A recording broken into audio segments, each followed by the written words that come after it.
But let's begin, शुरुआत करते।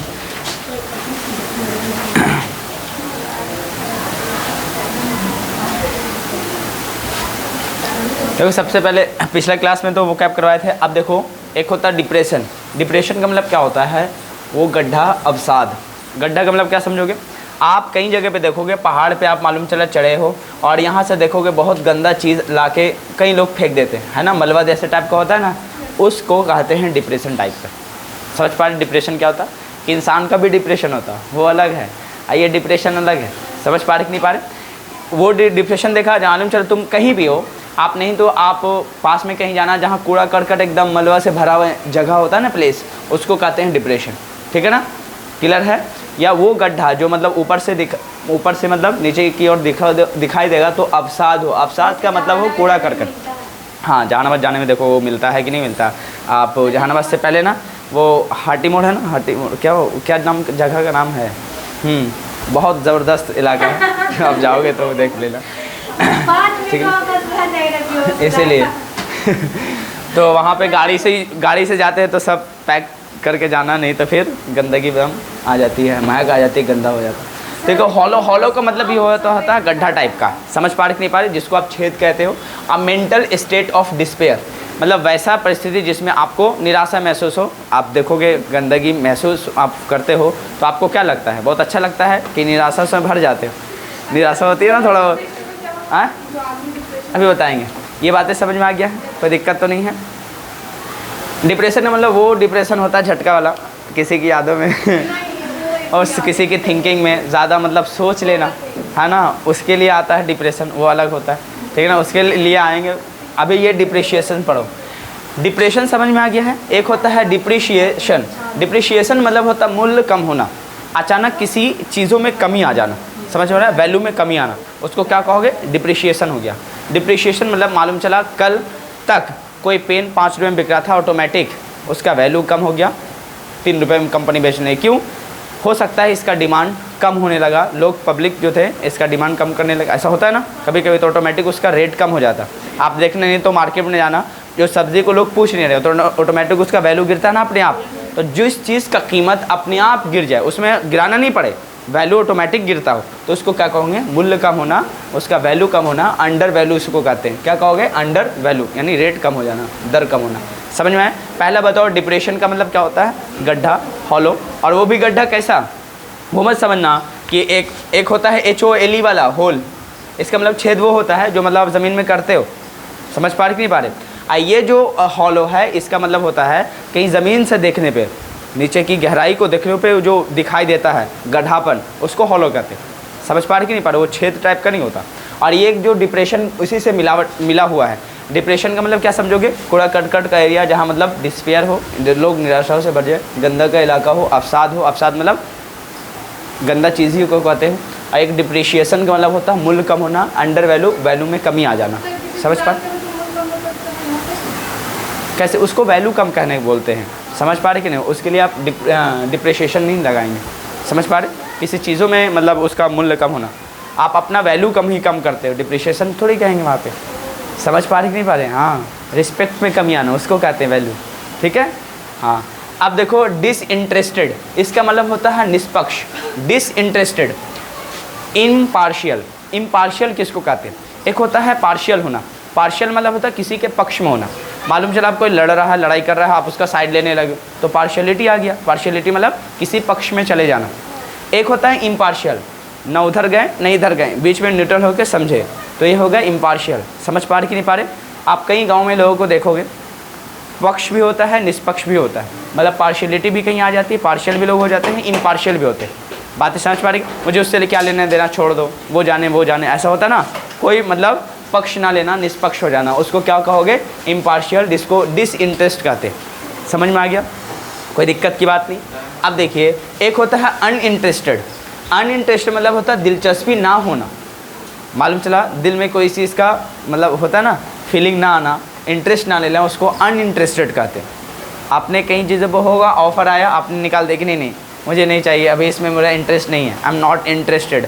तो नॉट इंटरेस्टेड के लिए अनइंटरेस्टेड कहोगे। और डिसइंटरेस्टेड और अनइंटरेस्टेड में बहुत फ़र्क है। समझ पा रहे कि नहीं पा रहे? डिसइंटरेस्टेड किसको कहोगे? जहाँ पे आप लड़ाई हुआ मालूम चला एग्जाम्पल पे, न इसका साथ दिए न इसका साथ दिए, बीच में आ गए कि मुझे कोई मतलब नहीं, कौन क्या कर रहा है आप देख लेना, या हो सकता है दोनों का पक्ष ले रहे है ना, बीच में रह के उस सिचुएशन को आप क्या कहोगे? इम्पार्शियल हो गया। इम्पार्शियल समझ में आ गया, कोई दिक्कत तो नहीं। और यही डिसइंटरेस्टेड हो गए। समझ पा रहे कि नहीं पा रहे? एक होता है अनइंटरेस्टेड, समझ पा रहे? अनइंटरेस्टेड का मतलब होता है दिलचस्पी ना होना, किसी चीज़ में रुचि ही ना होना। समझ पा रहे? आप लोग कई लोगों को देखोगे दिलचस्पी ही किसी चीज़ में नहीं होती, पढ़ाई लिखाई में किसी का नहीं होता, किसी का किसी और में नहीं होता, वो डिपेंड करता है सिचुएशन क्या है। नॉट इंटरेस्टेड जिसको कहोगे, समझ पा रहे? अगर इंटरेस्टेड हो गए तो फिर तो आगे मामला बढ़ेगा अगर नहीं है तो फिर स्टॉप हो जाएगा। ये बातें समझ पा रहे कि नहीं पा रहे? क्लियर? चलिए, अब पता नहीं आपका दिल का मामला है, दिल को समझा लेना। डिलाइटफुल का मतलब होता है प्रसन्नदायक, वेरी प्लेजेंट, जो बहुत खुश होते हैं। समझ पा रहे कि नहीं पा रहे? और इसको कहा डिलाइटफुल। डिलाइटफुल मतलब इतनी खुशी से किया गया काम कि मत पूछिए। समझ पा रहे कि नहीं पा रहे? आपने कई जगह पे देखा होगा डिलाइटफुल लोग हो जाते हैं। समझ पा रहे? जैसे आपका मार्क्स आ गया होगा, मालूम चला आपने उम्मीदें 420 की होगी और 450 आ जाए, तो बाप रे बाप, फिर तो आपकी हवाएं ही मतलब कुछ और होती है। होता है कि नहीं होता? मालूम चला 500 आउट ऑफ 500 में आपका उम्मीद था कि 420 आएगा, चोरी वाला नंबर है भाई, लेकिन आ गया आ गया 450, तब क्या करोगे? हाँ, तो कहोगे हाँ अच्छी बात है। हाँ, इससे अगर काउंट कम किया, ऐसे कई लोग जो गिन लेते हैं घर पे आके, तो देखना ऑटोमेटिक गिनते हैं ना कि मेरा इतना सही हुआ है, पक्का इतना नंबर आएगा। समझ पा रहे कि नहीं पा रहे? अपने हिसाब से जो मतलब काउंट कर लेते हैं, और जितना जोड़ते हैं उससे कुछ ना कुछ कम आता है, ज़्यादा आता नहीं कभी। मैं तो उम्मीद लगा बैठा हूँ कि चलो आपका ज़्यादा ही आ जाए जितना जोड़ो, ठीक है कि नहीं जोड़ो? इसलिए मैं बोलता हूँ किसी क्वेश्चन में अगर डॉट आ जाए कि हाँ या ना में, तो उसको काउंट ही मत करो, न्यूट्रल लेके चलो। समझ पा रहे? चलिए, डिलाइटफुल समझ में आ गया ना, कोई दिक्कत तो नहीं। अब आते हैं डिलीशियस। डिलीशियस मतलब होता है स्वादिष्ट, जिसका आप मज़ा लेते हो खाने के बाद, कहते हो कि वाह क्या स्वादिष्ट है। बातें समझ पा रहे कि नहीं पा रहे? हाँ, अब इसी को कहते हैं प्लीजिंग टू टेस्ट, मतलब खाने के बाद, टेस्ट करने के बाद मज़ा लेना, एंजॉय करना, उसको क्या कहोगे आप? डिलीशियस है, स्वादिष्ट है। समझ पा रहे? टेस्टिंग वेस्टिंग किया होगा, कई लोग तो चुपे चुपे हो जाता है किचन में, तो आप लोग ऐसा करते हैं कि नहीं करते हैं?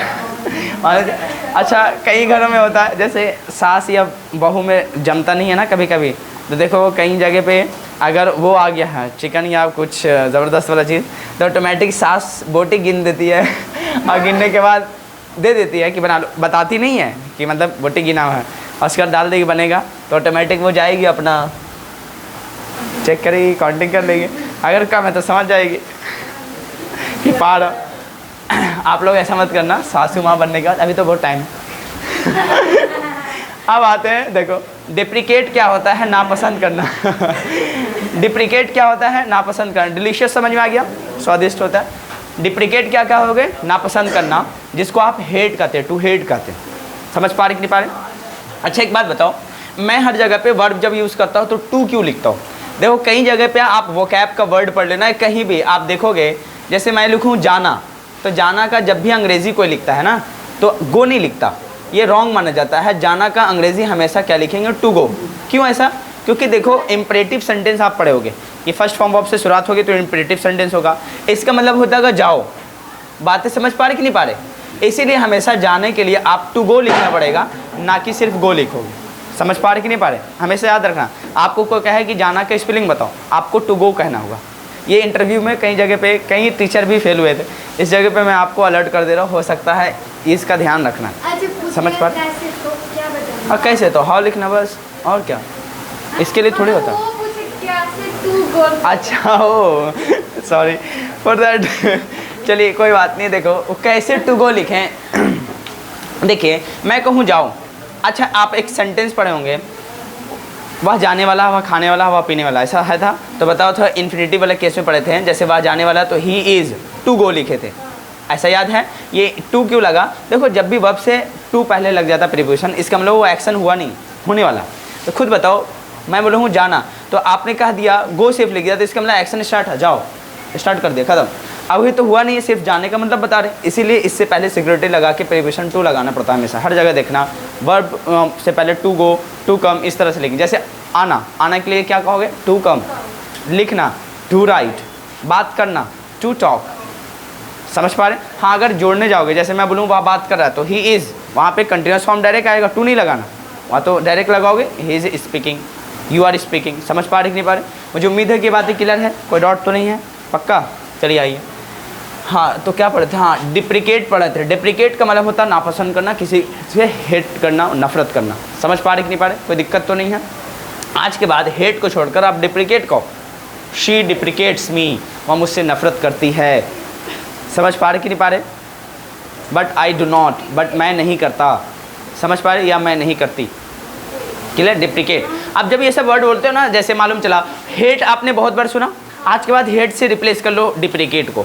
डिप्रिकेट हटा दो, मतलब हेट हटा दो। आप अपनी ज़िंदगी में जहाँ बोलो कि वो मुझसे नफरत करता, वह तुमसे नफरत करता, ऐसे कई सेंटेंस हैं जहाँ नफरत की बात है, तो अपना डिप्रिकेट। यही तो है, जब नहीं समझे तो कहेगा ना बाप बहुत अंग्रेजी जाना हो रहे। फिर देखिए आपका तो मज़ा ही मज़ा है ना। फिर तो देखो ऑटो वाला भाड़ा छोड़ दिया था ना, याद है ना कहानी में? ऑटो वाला भाड़ा छोड़ दिया था बात। अरे जैसे मैडम के पास जैसे पैसे नहीं थे, या लगता नहीं आ रहे थे, तो 20 रुपये होता ना भाड़ा, तो 10 रुपये था, तो नहीं मान रहा था, तो इंग्लिश बोलने लगी, तो पैसा 10 रुपये भी नहीं लिया, बोला जाइए अब। आप लोग भी हो सकता है ऐसा हो, मौका मिले तो आप लोग भी बोलने लगो। समझ पा रहे कि नहीं पा रहे? चलिए, ये लड़कों के लिए नहीं है, लड़कियों के लिए छूट होता है, और लड़का को पकड़ के पीटने लगता है ना, दे भी तो लाओ दे दे, ऐसा होगा तो ध्यान देना। चलो, मुझे उम्मीद है डिप्रिकेट समझ में आ गया है। आज के बाद जाके क्या था, देखो डिप्रेशन कब होता है? जब कोई तुमसे नफरत करता है तब। तो डिप्रेशन से याद रखना डिप्रिकेट, याद है ना? डिप्रिकेट हो गया भाई। डिप्रिकेट क्यों हुआ? नफरत किया, क्यों? क्योंकि डिप्रेशन में किया। अब डिप्रेशन कब जाता है? जब कोई नफरत करता था, डिप्रिकेट याद रखना। डिप्रिशिएट होता है, डिप्रिशिएट। डिप्रेशन मतलब मूल्य कम करना। देखो मूल्य कम होना और मूल्य कम करने में फ़र्क है। मैं हो सकता है मार्केट में किसी का सामान ना बिक रहा, तो अपने तरफ से वो वैल्यू कम कर रहा है, तो उसको कहोगे डिप्रिशिएट हुआ। मूल्य का वैल्यू कम करना, अपना एक्शन डालना। एक होता है ऑटोमेटिक, मार्केट ही गिर गया, सबका बराबर वैल्यू। समझ पा रहे? सब लोग होता है ना कि 10 लोग अगर एक तरह का सामान बेच रहे थे, ऑटोमेटिक किसी का नहीं बिक रहा, सब लोगों ने एक बार अपना बजट कम कर दिया, मूल्य वैल्यू में कमी आ गया ऑटोमेटिक। तो क्या कहोगे उसमें? क्या होता है? मूल्य कम होना, डिप्रिशिएशन चाहेगा। आप अपने तरफ से कर रहे हो कि अगला 10 रुपये किलो बेच रहा है, तो मैं 8 रुपये किलो कर रहा हूँ। ऐसे सिस्टम को आप डिप्रिशिएट कहोगे कि वैल्यू कम कर रहे हैं, एक्शन डाल रहे हैं अपने तरफ से। समझ पा रहे कि नहीं पा रहे? ये बातें ध्यान रखना। क्लियर है? ये मूल्य, मूल्य मतलब क्या होगा? वैल्यू में कमी आना, कम करना खुद से। यहाँ है कम होता है, ऑटोमेटिक होता है ना। पूरा शेयर मार्केट एक तरह से चल रहा है, पूरा वर्ल्ड वैल्यू गिरा दिया। समझ पा रहे कि नहीं पा रहे? इस सिस्टम को कहोगे। मुझे उम्मीद है कि कोई दिक्कत नहीं आया होगा। अभी भी देखो, टू रिड्यूस इन वैल्यू मतलब वैल्यू में कमी लाना। रिड्यूस का मतलब ये होता है कम करना। समझ पा रहे कि नहीं पा रहे? कमी करना, रिड्यूस। हाँ, रिफ्यूज़ मतलब रिफ्यूज़, रिफ्यूज़ मतलब इनकार करना। कल पढ़ाए थे, ठीक है ना? कोई ऑफ़र आता है आपके पास तो ऐसा होता है ना, आप करते हो कभी कभी। डिफेक्टिव, हाँ, जिनके पास बार बार आता है उनके लिए है। अब जिनका सालों भर में एक बार कभी आ गया, तब तो सोचना ही पड़ेगा। डिफेक्टिव, डिफेक्टिव मतलब होता है त्रुटिपूर्ण, जिसमें कुछ ना कुछ, तो उनके लिए और अच्छा, उनको कोशिश करना चाहिए। डिफेक्टिव मतलब होता है त्रुटिपूर्ण। त्रुटिपूर्ण मतलब क्या होगा? हैविंग अ सर्टेन, सर्टेन मतलब कुछ निश्चित तौर पर। इम्परफेक्शन, इम्परफेक्शन का मतलब क्या होता है? कुछ कमी। समझ पा रही? परफेक्शन मतलब होता है कोई कमी नहीं, एकदम ठीक ठाक। इम्परफेक्शन मतलब कमी आ जाना, कुछ कमी। तो सर्टेन मतलब हैविंग अ सर्टेन, कुछ निश्चित तौर पर। इम्परफेक्शन मतलब कमी रहने को क्या कहोगे? त्रुटिपूर्ण। यानी कोई भी चीज़ डिफेक्टिव उसी को कहोगे जिसमें कमी होता है। समझ पा रहे? कुछ इंसानों में कुछ होता है, कभी देखोगे चीज़ों में डिफेक्टिव होता है। समझ पा रहे? तो आप डिफ़ॉल्टर कहलाओगे। इंसानों के लिए कई जगह पे डिफ़ॉल्टर यूज़ करोगे। डिफ़ॉल्ट है, डिफ़ॉल्ट का मतलब भी क्या समझोगे? कुछ कमी है, गलती है। समझ पा रहे? एरर जिसको आप कहते हो ना, डिफ़ॉल्टर उसी के लिए आता है। डिफ़ॉल्टर मतलब जो गलत इंसान होता है, हमेशा किसी को क्या करता है? धोखे में डालते रहता है, उसको कहेंगे। या डिफेक्टिव आप कहोगे। डिफेक्टिव मतलब क्या होता है? जैसे मालूम चला आप ले गए कोई सामान वगैरह, उसमें कुछ कमी निकल गया, टूटा हुआ निकल गया, अंदर से कई जगह पे देखना है, तो उसको क्या कहोगे? Defective product. क्लियर है? डिफेक्टिव क्या होता है समझ में आ गया? यूज़ कर लोगे खुद से। आज से कुछ नहीं, घर पे जाने के बाद कम से कम बड़े बड़े सेंटेंस ना बना पाओ, तो आप छोटे छोटे सेंटेंस की तरह मतलब ये सब वर्ड यूज़ करने लगो। समझ पा रहे कि नहीं पा रहे? घर पे जाने के बाद अब देखो, आप डिफिशिएंट, कमी होना। डिफिशिएंट का मतलब क्या होगा? कमी होना। अब कमी होना, लैकिंग समथिंग, किसी चीज़ का कमी हो जाना। जैसे आपके घर में कभी कभी हो जाता। समझ पा रहे कि नहीं पा रहे? मालूम चला कुछ बना रहे थे और चाय बना रहे थे, चीनी गायब हो गया। ऐसा हुआ है कभी? तो होता ना चीनी कम पड़ गया, तो कमी होने के लिए डिफिशिएंट कहेंगे। समझ पा रहे कि नहीं पा रहे, है ना। चलिए अब होता है डिसाइडेड। लैकिंग का मतलब ही होता है, लैक मतलब होता है कमी, और समथिंग मतलब कुछ कम हो जाने के लिए क्या हो गया, डिफिशिएंट।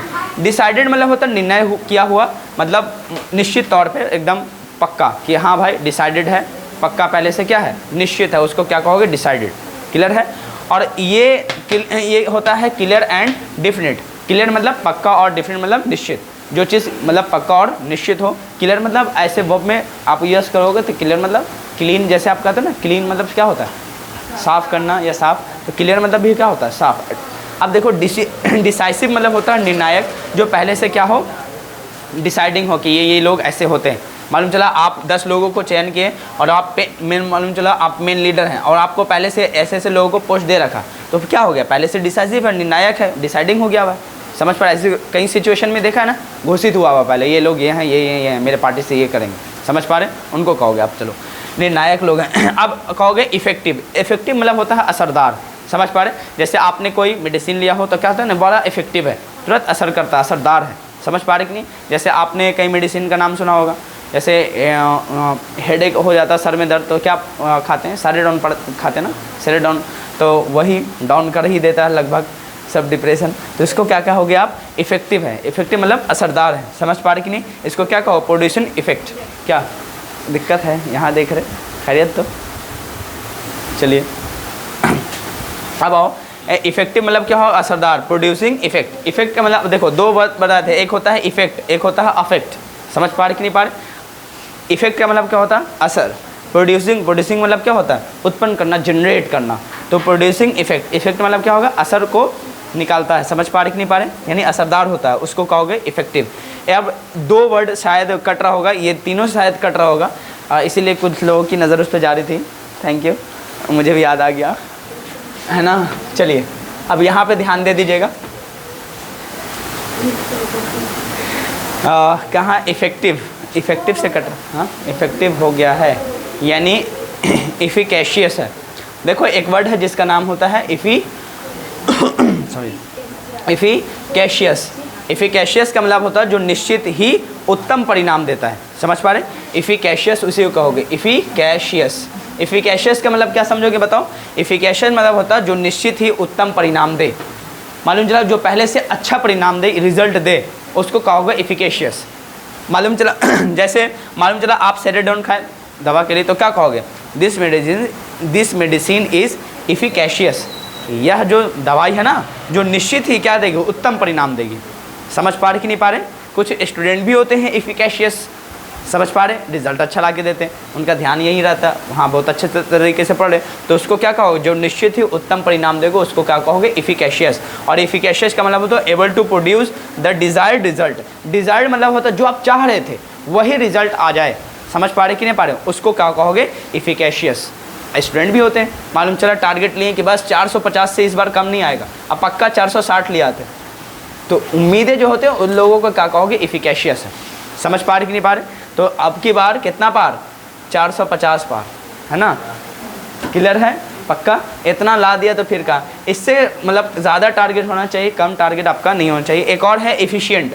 एफिशिएंट का मतलब होता है कार्यकुशल, जो कॉम्पिटेंट हो, जो मतलब उसको लड़ने की क्षमता रखता हो, किसी चीज़ को फाइट करने की क्या होता हो, ताकत रखता हो, उसको क्या कहोगे, एफिशिएंट। समझ पा रहे कि नहीं पा रहे, उसको क्या कहोगे, कॉम्पिटेंट। कॉम्पिटेंट का मतलब क्या होता है, देखो एफिकेशियस के मतलब हम लोग नए नए वर्ड हैं, कभी कभी देखोगे प्रोनाउंसिएशन आपका दिक्कत करेगा, तो घर पे 2-3 बार जाने के बाद रिपीट कर लेना। कॉम्पिटेंट, कॉम्पिटेंट का मतलब होता है जो एफिशिएंट होते हैं। एफिशिएंट का मतलब क्या होता है बताओ, लिखा हुआ तो है आपके पास। एफिशिएंट का मतलब क्या समझोगे, एफिशिएंट का मतलब क्या होता है, जो कार्यकुशल हो, जो मतलब किसी चीज़ को पाने के लिए उनके पास ताकत हो, लड़ने के लिए। ऐसा देखा है ना कि बस मैं तो फाइट करूँगी अपने रिजल्ट को पाने के लिए, ऐसा होता है ना, एफिशिएंट लोग होते हैं, तो इसको क्या कहोगे, कॉम्पिटेंट है ये। क्लियर है, कोई दिक्कत तो नहीं है, पक्का। अब हम लोग यूज़ ऑफ क्या पढ़ रहे थे पिछले क्लास में, वेन पढ़ रहे थे ना। हाँ ये सब क्या कर दें, ऊपर वाला क्या कर दें, अवसाद। डिप्रेशन, डिप्रेशन किसको कहोगे, मालूम चला आप कई जगह पे देखते हो मलबा रखा हुआ, मलबा ना गंदगी, कूड़ा करकट का जो ढेर लगा होता है ना, मालूम चला आप किसी पहाड़ के टॉप पे है और देखोगे कूड़ा करकट यहाँ नीचे में बहुत सारा फेंका होता, उसको इस स्थिति में डिप्रेशन उसको कहना, समझ पा रहे कि नहीं। उसी के लिए हॉलो आता है। हॉलो मतलब जो मतलब गड्ढा होता है, किस चीज़ से भरा हुआ, मलबा से, गंदगी से, उसी को कहते हैं अ मेंटल स्टेट ऑफ डिस्पेयर, जिसमें मतलब आपका जो दिल और दिमाग होता है डिस्पेयर होता है, निराशाओं से भरा होता है, गंदगी को देख कर, उसको कहते हैं डिप्रेशन। समझ पा रहे, कोई दिक्कत तो नहीं है डिप्रेशन, ठीक है ना। और उसका भी डिप्रिशिएशन, डिप्रेशन मतलब मूल्य कम होना, जिसको मतलब मूल्य कम होना और मूल्य कम करना दोनों में अंतर है, बताए भी, समझ पा हाँ। मूल्य कम करना, कराना, तो उसके लिए मेक से बनाते हैं सेंटेंस, ठीक है ना। आगे चलते हैं, जैसे मैं हंसता हूँ, ठीक है ना, सेंटेंस इस पर बनवाएंगे, मैं हंसता हूँ, आई लाफ, मैं हंसाता हूँ, आई मेक लाफ हो जाएगा वहाँ पे, मैं मूल्य कम कराता हूँ, ऐसे केस में होगा, ठीक है ना। या रिड्यूस द रेट, सीधा सीधा कह दोगे रिड्यूस द रेट, जैसे मैं रेट कम कर देता हूँ, आई रिड्यूस द रेट, समझ पा रहे। देखो एक और वर्ड आता है जिसका मतलब होता है कॉस्ट, चलो पढ़ ही लो, थोड़ा सा और है, चलो देखो एक होता है कॉस्ट, हाँ बोलिए, कोई दिक्कत, टाइम हो गया। एक होता है आपका रेट, है ना, एक होता है प्राइस, आप पढ़े हो सब, हाँ हाँ सब में अंतर है।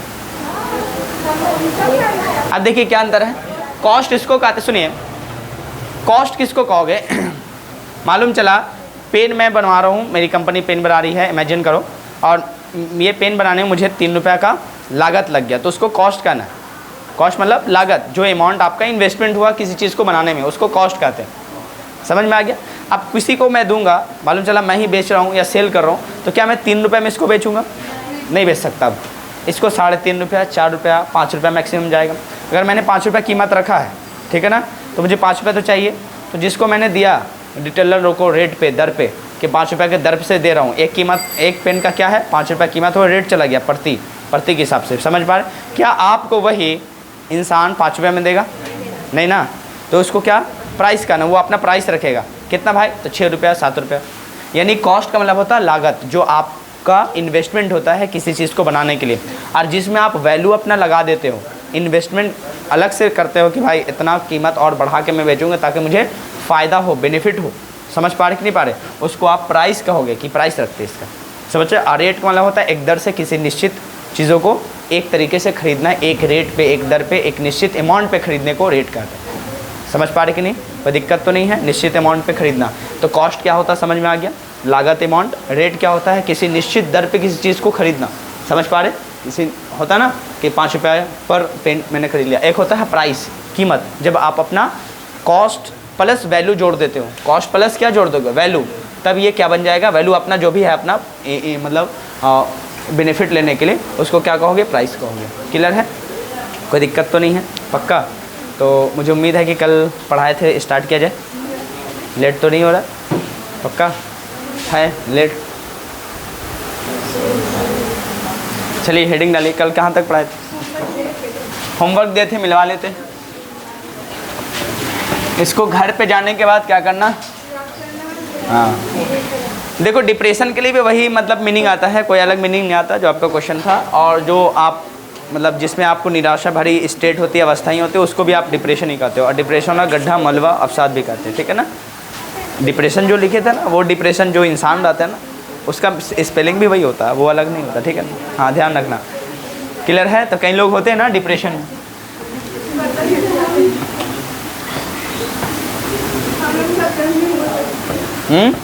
आज के बाद बताओ रेट, कॉस्ट, प्राइस, ये सब में याद रहेगा ना। चलिए अच्छा एक वर्ड और है जिस, देखो प्राइस तो होता ना PRIC, एक और जेड वाला केस होता है PRIZE, वो क्या होता है बताओ, प्राइस, तोहफा, है ना, जो कभी कभी कोई लोग आपको दे देते हैं, कोई नहीं देता नहीं देता है तो बनाओ फिर, ऐसे कई दोस्त हैं। देखो एक बात बताओ, जब भी आप किसी को कुछ गिफ्ट देते हो ना, तो उससे मोहब्बत बढ़ती है, लेकिन हमारी सोसाइटी ने उसको शायद एक्सेप्ट नहीं किया, क्योंकि लेने देने वाले का नियत शायद वो लेवल का नहीं रहता, जिसकी वजह से हमारी सोसाइटी एक्सेप्ट नहीं करती। वरना बाहर जगह पे जाओगे तो इसकी बहुत डिमांड होती है ना। कोई किसी के लिए मतलब तोहफ़ा लेकर आए तो बहुत उसको मतलब अच्छा माना जाता है, ख़राब नहीं माना जाता। लेकिन हमारी सोसाइटी में ऐसा मत करना कि हर लोगों को तुम गिफ्ट देते रहो, तो फिर दिक्कत हो जाएगा। कहीं कुछ लोग बुरा मान गए तो सोच लो, कितने लोग तो पापा को बुला देंगे, है ना, उसने मुझे गिफ्ट दिया, क्यों दिया। चलो चलिए स्टार्ट किया जाए। कहाँ तक था? होमवर्क था, पहले मिला लेता हूँ। पहले नंबर बताएं, बोलिए। जब वह मुझसे मिलता है वह मुझे कुछ न कुछ देता है। जब वह मुझसे मिलता है वह मुझे कुछ ना कुछ देता है। सही बात है। Whenever he meets me, मिला लेना। जब भी कभी है कि जब तो when he meets me he gives me something or else। ठीक है, आपका सही हुआ ना, उसका ख्याल रखना आपको।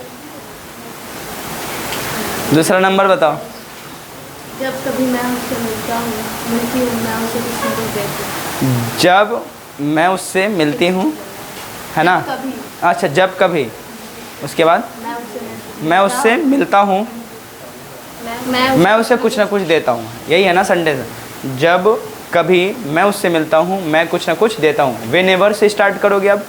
Whenever I meet him या हर हो जाएगा, वो जेंडर आप खुद डिसाइड कर लोगे। Whenever I meet him या हर, I give him या हर something or else।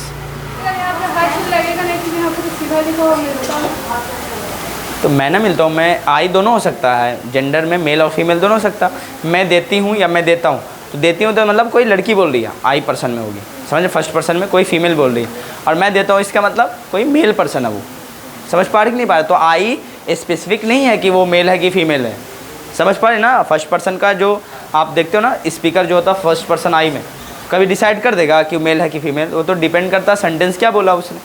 वो भी इंग्लिश में कभी डिसाइड नहीं होता, वो तो हिंदी में आप कर लेते हो। समझ पा रहे कि नहीं पा रहे। आई गो, मैं जाता जाती हूँ, दोनों होगा वहाँ पे। आई वर्क, मैं काम करता हूँ मैं काम करती हूँ, दोनों ट्रांसलेशन सही है उसका। समझ पा रहे कि नहीं पा रहे। ये कोई मतलब डिफिनिट नहीं है कि मतलब क्या आने वाला है, ठीक है ना, वो वाला में। आगे बताओ। हाँ, इसको ऐसे भी बना सकते हो कि जैसे वो वाला लास्ट में था ना, उसको पहले ले लेना, गिव समथिंग और एल्स टू हिम या हर, ऐसा भी लगा सकते हो। गिव के बाद वो एक्सचेंज भी आप कर सकते हो। डायरेक्ट इनडायरेक्ट ऑब्जेक्ट वाला केस होता है। जैसे वो लिखा था ना, गिव सम हिम या हर था, समथिंग और एल्स था, उसको आप ऐसा कर सकते हो, समथिंग और एल्स पहले लिख सकते हो, गिव के बाद समथिंग और एल्स, है ना, टू लगा के फिर हिम या हर, बोथ आर करेक्ट। समझें एक्सचेंज की वो वाला जो अभी बताएं, दोनों तरीके से सही है, ठीक है। आगे बताओ। तीसरा नंबर। जैसे ही वे लोग मुझसे मिलते हैं मैं उन लोगों से बात करता हूँ। जैसे ही करने लगता हूँ। जैसे ही वे लोग मुझसे मिलते हैं, ऐसे ही है। As soon as they meet me हो जाएगा। जैसे ही वे लोग मुझसे मिलते हैं, as soon as they meet me, मैं उन लोगों से बात करने लगता हूँ। I start talking to them. Starts नहीं होगा, आई स्टार्ट होगा। I start talking to them. आगे बताइए। जब कभी वह मुझसे मिला मैंने उसे हमेशा सलाह दी। हाँ, जब कभी वह मुझसे मिला, जब कभी के लिए क्या लगा होगा बताओ। व्हेनेवर वह मुझसे मिला, ही मेट मी होगा। व्हेनेवर ही मेट मी, मैंने उसे क्या दिया भाई, सलाह दिया। कॉमा लगा के आई गेव, अच्छा ऑलवेज है, हमेशा है। आई ऑलवेज गेव हिम सजेशन। आई ऑलवेज गेव हिम सजेशन। हाँ बोलिए। एडवाइस तो हो सकता है। हाँ, एडवाइस भी हो सकता है, लेकिन सुझाव है तो वहाँ पे आप बेहतर है एडवाइस ना लगा। एडवाइस मतलब सलाह या सजेशन लगभग सेम होता है। हाँ, ओपिनियन, हाँ ओपिनियन भी कर सकते हो। मैंने अपना ओपिनियन दिया। ओपिनियन मतलब इरादा दिया कि भाई ऐसा होना, ऐसा ठीक है, क्लियर। हाँ, इसको दोनों तरीके से बनाऊंगा फिर से। डायरेक्ट ऑब्जेक्ट है, इनडायरेक्ट ऑब्जेक्ट है, तो पहले ऐसे लिखोगे व्हेनेवर, है ना, whenever he met me I always, है ना। गिव तक जाओगे, गिव पे जाने के बाद सजेशन लिखना, बाद में टू हिम या हर लिखना। समझ पा रहे ना? इस तरह से भी लिख सकते हो। I always gave suggestion to him हो जाएगा, ठीक है ना। एडवाइस भी वहाँ लगा सकते हैं, ADVIC वाला। माई ओपिनियन भी कह सकते हो, है ना। मैं अपना तर्क दिया भाई, लॉजिक दिया, ठीक है ना। आगे बताओ, लेकिन सजेशन सबसे बेस्ट है वहाँ पे। आगे बोलिए। जब वह मुझसे बात किया उसका भाई रोने लगा। जब वह मुझसे बात किया, when he talked to me. जब वह मुझसे बात किया, when he talked to me बन गया। उसका भाई रोने लगा, हिज ब्रदर स्टार्टेड क्राइंग या began to cry, both are correct. Started crying या बिगैन टू क्राई। क्लियर? और कुछ है? नहीं ना। और जैसे ही वे लोग वहाँ गए उसका भाई उसे देखने लगा। जैसे ही वे लोग हैं, जैसे ही वे लोग वहाँ गए उसका भाई उसे देखने लगा। ओहो। As soon as they went there, ये तो होगा जैसे ही वे लोग वहाँ गए। As soon as they went there बन गया। उसका भाई, हिज या हर ब्रदर, जेंडर क्लियर नहीं किसका भाई, तो हिज या हर ब्रदर। अगर किसी लड़का का भाई है, लड़की का भाई है, तो आप हर ब्रदर लिखेंगे। किसी लड़का का भाई होता ना, तो आप क्या लगाओगे? His brother. His brother started beating होगा ना, उसके बाद क्या लगाओगे? उसे पीटने लगा। यानी कोई थर्ड पर्सन है, हो सकता है, तो आप क्या लगाओगे? हिम। अगर उन लोगों को ही रहता, उन लोगों को पीटने लगा, तो वहाँ पे हिम की जगह आप देम लगाते। समझ पा रहे? किसी मतलब फीमेल है और वो सिंगुलर है, उसको पीटने लगा, तो वहाँ पे हर लगाते हैं। समझ पा रहे कि नहीं पा रहे? ये कोई सेंटेंस से डिक्लेयर नहीं कि किसकी बातें कर रहा है, तो वहाँ पे सही होगा। समझ पा रहे कि नहीं पा रहे? आगे बोलो। बस इतना ही था। चलिए, तो हम लोग लास्ट क्लास में और कुछ लिखवाए थे कि यहाँ से स्टार्ट करेंगे, कुछ हेडिंग डलवाए थे? नहीं, ऐसे ही छोड़ दिए थे? पक्का देख लो, वही छोड़ दिए थे। चलिए हेडिंग डालिए। Use of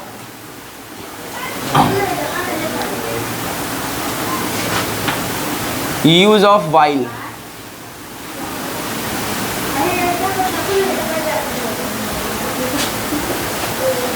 use of while.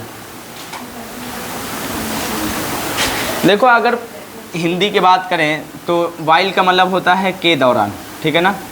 लेकिन ऐसा कोई निश्चित है नहीं कि यही मीनिंग होगा, कुछ कुछ अलग भी मीनिंग कभी कभी आ जाता है। लेकिन इसको मान के चलोगे 80-90% केस में इसका मीनिंग निकालते हैं तो लगभग सेम आता है कि के दौरान। वाइल मतलब क्या लिखोगे? के दौरान, ठीक है ना। जैसे मैं बोलूँ while I was playing, while I was playing, I was playing, है ना। His brother was reading. इसका मतलब बताओगे क्या मैंने लिख दिया? हिज ब्रदर वाज रीडिंग, उसका भाई पढ़ रहा था। वाइल आई वाज प्लेइंग, मेरे खेलने के दौरान, है ना, जब मैं खेल रहा था, ऐसा कह सकते हो, या मेरे खेलने के दौरान, है ना, जब मैं खेल रहा था या मेरे खेलने के दौरान हिज ब्रदर वाज रीडिंग, उसका भाई क्या कर रहा था? पढ़ रहा था। समझ पा रहे? अच्छा, के दौरान का मतलब ही है कि कुछ न कुछ कंटिन्यूस फॉर्म में चल रहा होगा, है ना। इसलिए कई जगह पे कहा जाता है कि जब भी वाइल का यूज़ करोगे तो आप कंटिन्यूस फॉर्म का ही यूज़ करोगे और कोई टेंस नहीं आएगा तो बेहतर होगा। अब देखो, कई ग्रामरियन की बातें करेंगे तो उसमें दिखाएंगे कि कई लोग हैं जिनका पास्ट एंड डिफरेंट भी यूज़ किया, तो लेकिन लॉजिक बताएं कि क्यों पास्ट एंड डिफरेंट का यूज़ कर दिए वाइल होते हुए भी। समझ पा रहे? अब इस बात को हम लोग चर्चा करेंगे। तो याद करो, मैं कुछ वर्ब लेता हूँ, मैं लिखा हूँ प्ले। समझ पा रहे कि नहीं पा रहे? और मैं एक इधर वर्ब लेता हूँ मीट, ठीक है ना। दो वर्ब मैंने लिया है, एक है प्ले, प्ले का मतलब क्या होता है? खेलना। एक है मैंने मीट ले लिया, मीट का मतलब क्या होता है? मिलना। अच्छा, एक बात बताओ, एक्शन बताओ एग्जैक्ट पॉइंट ऑफ टाइम पे। जैसे कोई एक्शन आप कर रहे हो, जैसे मैं खेल रहा हूँ, तो क्या तुरंत खेल लूँगा, तुरंत एग्जैक्ट पॉइंट पे खेल लूँगा? ऐसा तो नहीं होगा। इसका मतलब ये टाइम टेकिंग है कि नहीं, इतना बताइए। टाइम टेकिंग है कि नहीं है? इसमें टाइम लगेगा मुझे कि नहीं लगेगा? लेकिन मैं किसी से मिलने जाऊँ तो एग्जैक्ट टाइम पे मैं मिल सकता हूँ, 5 बजे 5:01 पे, 5:02 एग्जैक्ट टाइम होगा। इसको क्या कहोगे? Not time taking action. इसमें टाइम टेकिंग होगा ही नहीं, तुरंत जाओगे तुरंत काम होगा। समझ पा रहे कि नहीं पा रहे? अच्छा देखो, नॉट टाइम टेकिंग एक्शन है, यानी एक्शन वर्ब दोनों है, प्ले भी एक्शन वर्ब है, मीट भी एक्शन वर्ब है। लेकिन बताओ इसमें टाइम लगेगा, इसमें टाइम नहीं लगेगा। समझ पा रहे कि नहीं पा रहे? अच्छा, नॉट टाइम टेकिंग, है ना, ऐसा लिख लिया। चलिए, अब इस बात को दो चीज़ों से मैं ख़त्म करता हूँ। देखो, मैं जब बोलूँ, मैं यही चीज़ लिख रहा था इस जगह पे मैंने ऐसा कर दिया वाइल आई प्लेड, मैंने ऐसा लिख दिया वाइल आई प्लेड, ठीक है। और उसके बाद मैंने लिखा his brother was reading, his brother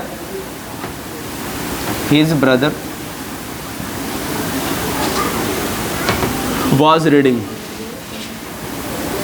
चलिए इतना बातें मैंने लिखा फिर से। अब देखो सेंटेंस में क्या है, सही है कि गलत।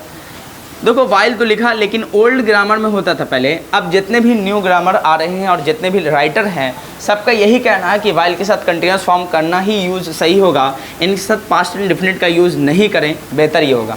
लेकिन पहले के जो ग्रामरियन थे जिन्होंने किताबें लिखकर भेजा और कई लोग उसको पढ़े, तो क्वेश्चन आ गया कि भाई यहाँ वाइल के साथ पास्ट कंटिन्यूस का यूज़ कोई बता रहा है, कोई कह रहा है वाइल के साथ पास्ट इंडेफिनिट का यूज़ करो। पास्ट इंडेफिनिट तो मालूम होगा ना, लेकिन क्यों करें, दोनों का लॉजिक फंस गया। तब ऐसे केस में आ गया कि टाइम टेकिंग एक्शन होता है, एक नॉट टाइम टेकिंग एक्शन होता है।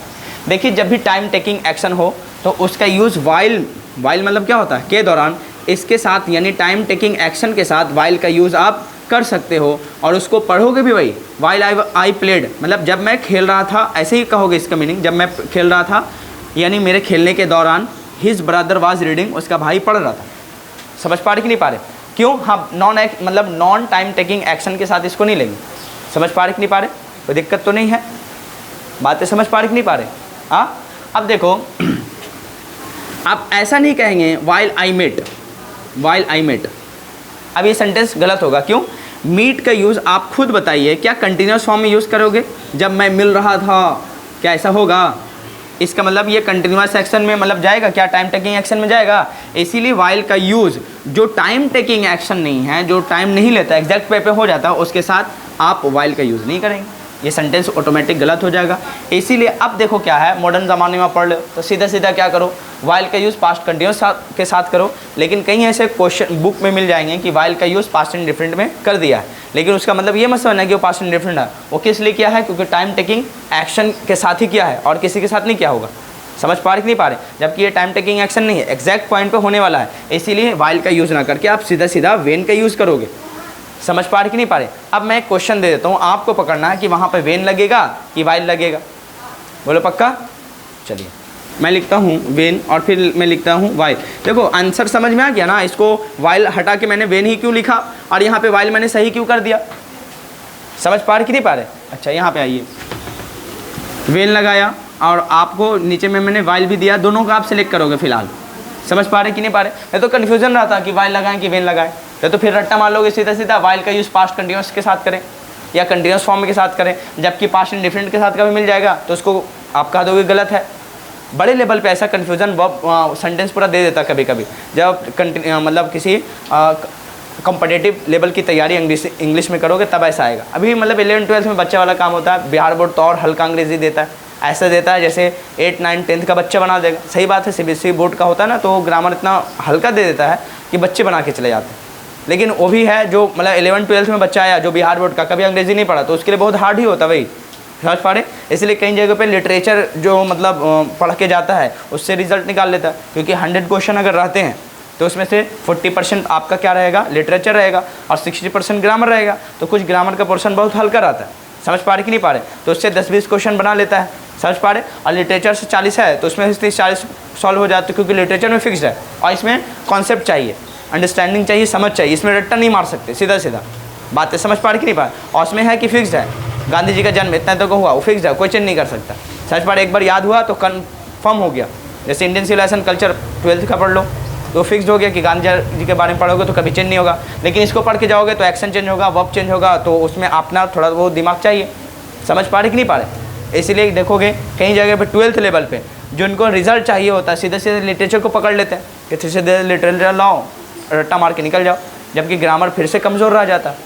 समझ पा रहे कि नहीं पा रहे? और जिनका पहले से इंटरेस्ट है तो हल्का से लिटरेचर पढ़ते हैं, ग्रामर पहले से बेस्ट होता है, अच्छा रिजल्ट भी आता है। तो डिपेंड करता है सब आपके ऊपर। फिलहाल मैं ये ले लेता हूँ, वेन आई। लिटरेचर का वीडियो डालेंगे ये जब ग्रामर का पूरा कंप्लीट हो। लिटरेचर का 2-3 चैप्टर डाले हैं, ऐसा बात करें। आपको पोइट्री सेक्शन पढ़ाए हैं, जाके देख लेंगे, पोइट्री सेक्शन पढ़ाए हैं, क्या बात करें। और हाँ, स्टोरी ऑफ इंग्लिश शायद अपलोडेड नहीं है, लेकिन स्टोरी ऑफ इंग्लिश भी पढ़ाए थे, जाके देख लेना, शायद होगा। क्योंकि होगा वो प्लेलिस्ट में होगा, प्लेलिस्ट में देखोगे है। और भी होगा वो 3-4 चैप्टर स्टोरी जितना है 12th का, समझ पा रहे कि नहीं, वो पूरा ख़त्म हो गया। उसमें 3 स्टोरी ही पढ़ना है, ए पिंच ऑफ स्नफ है, ठीक है ना। और उसके बाद आपका 3 दूना 6ठा चैप्टर में ये होगा द आर्टिस्ट होगा, 9वां चैप्टर में आपका द अर्थ होगा। 3 के पहाड़ा पे तीनों स्टोरी है ख़त्म। और जो 12th में आएंगे ना तो स्टार्ट होगा तो बताएंगे, टेंशन नहीं। उसमें तो और हल्का है, एक बार लिटरेचर का क्लास करो, मज़ा करो। है हाँ है, वो 12th में है, मैरिज प्रपोजल है।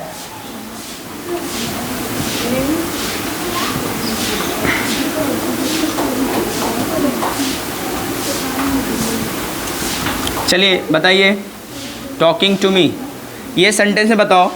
ये तो सेंटेंस हो गया आपका पूरा। पहले कंजंक्शन बताओ, वेन लगेगा कि वाइल लगेगा?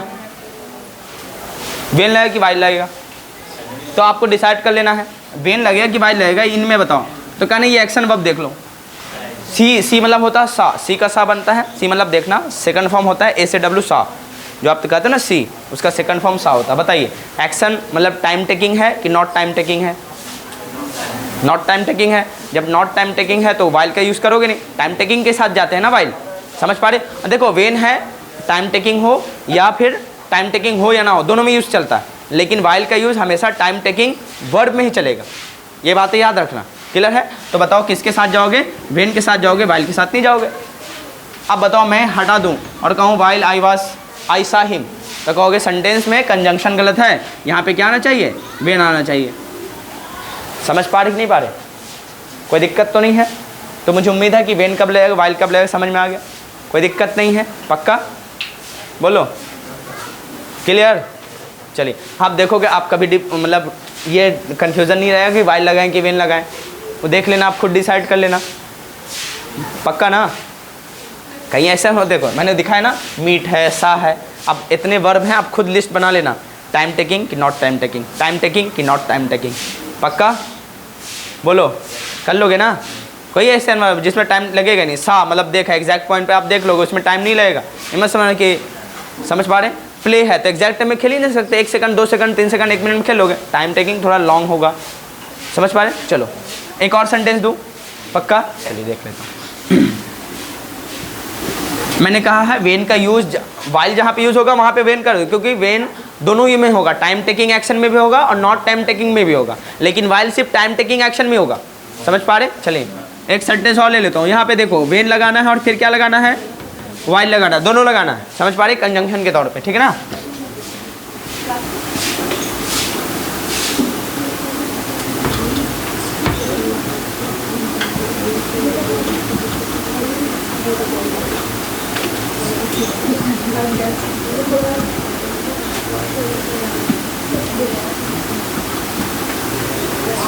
हिज ब्रदर, और यहाँ पे मैंने लिख दिया प्लेड।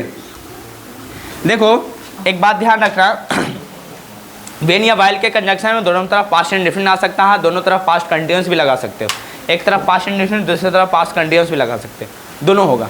समझ पा रहे कि नहीं? बोलो हाँ। अब देखो यहाँ पे देखो क्या लगाओगे, वास्ट के साथ क्या लगाओगे? वास्ट मूवी मतलब क्या होता है? मूवी देखना। टाइम टेकिंग की not time taking? Time taking. इसका मतलब वेन तो अपने जगह पे ठीक ठाक रहेगा, उसको तो कोई असर नहीं पड़ेगा, टाइम टेकिंग आए या नॉट टाइम टेकिंग, ये तो चलता ही रहेगा। मेन झगड़ा किसका है? वाइल का।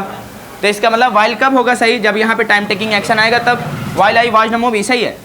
समझ पा रहे? While he watch the movie. लेकिन ओल्ड ग्रामर में ऐसा होता था, अभी मॉडर्न ग्रामर में सीधा सीधा कहता है काहेला इतना समझाते हो, सीधा सीधा वाइल रहेगा, पास्ट कंटिन्यूअस का यूज़ करो। लेकिन कभी कभी आज भी कॉम्पिटिटिव लेवल पर ऐसे कंजंक्शन का यूज डाल देगा, कहेगा कि बताओ कौन सा सही। समझ पा रहे कि नहीं पा रहे? तो आपको अलर्ट रहना है। कोई ये नहीं कहते कि while he watched a movie his brother played. His brother played मतलब क्या होगा? यहाँ पे मीनिंग क्या निकल होगा? अच्छा एक बात बताओ, when he watched a movie, जब वह मूवी देखा। समझ पा रहे? अच्छा एक बात बताओ, जब वह मूवी देखा, when he watched a movie, automatic movie देखने में टाइम लगेगा, ऑटोमेटिक यहाँ पे वेन भी कंजंक्शन गलत ही हो जाएगा। समझ पे? एग्जैक्ट टाइम पे मूवी तो देख नहीं सकता, और वेन क्या बताता है?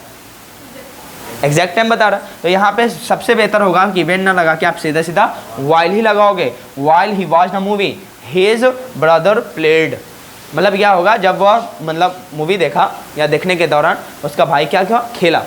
समझ पा रहे? हाँ, इनको इस तरह से मीनिंग भी आप निकाल सकते हो कि एग्जैक्ट टाइम पे, अगर हो सकता है ऐसा ना होकर आप ऐसा भी इसको लिख सकते हो, while Simar he was watching a movie, जब वह मूवी या उसके मूवी देखने के दौरान हिज ब्रदर वॉज प्लेइंग, उसका भाई खेल रहा था।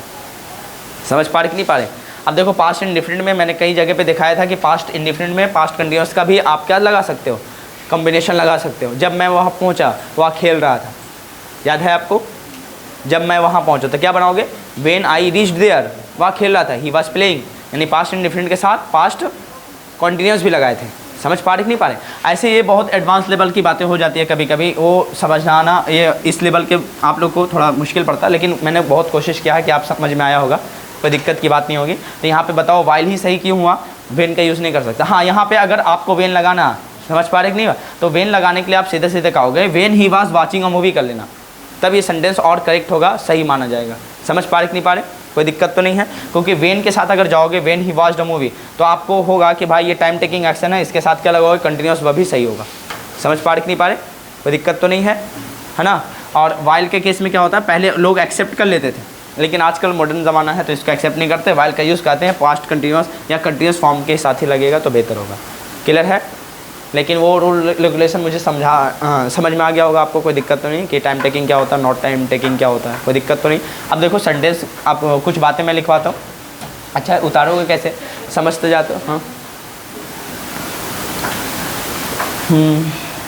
सेंटेंस नहीं लिखोगे, इसको पहले कॉपी कर लीजिए, कर लो उसे। तो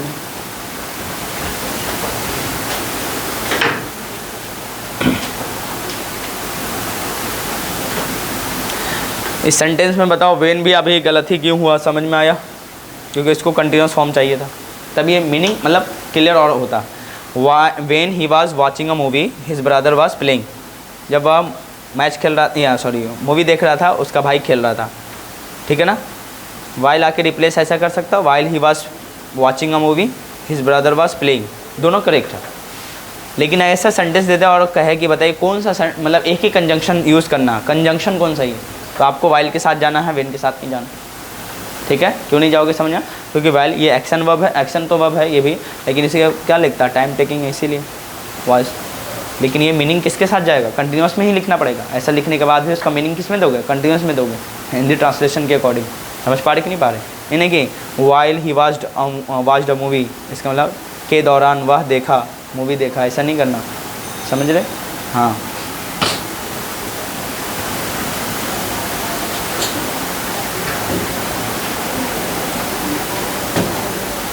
वेन आई मेट क्यों हुआ, समझ में आया? वाइल आई मेट क्यों नहीं हुआ?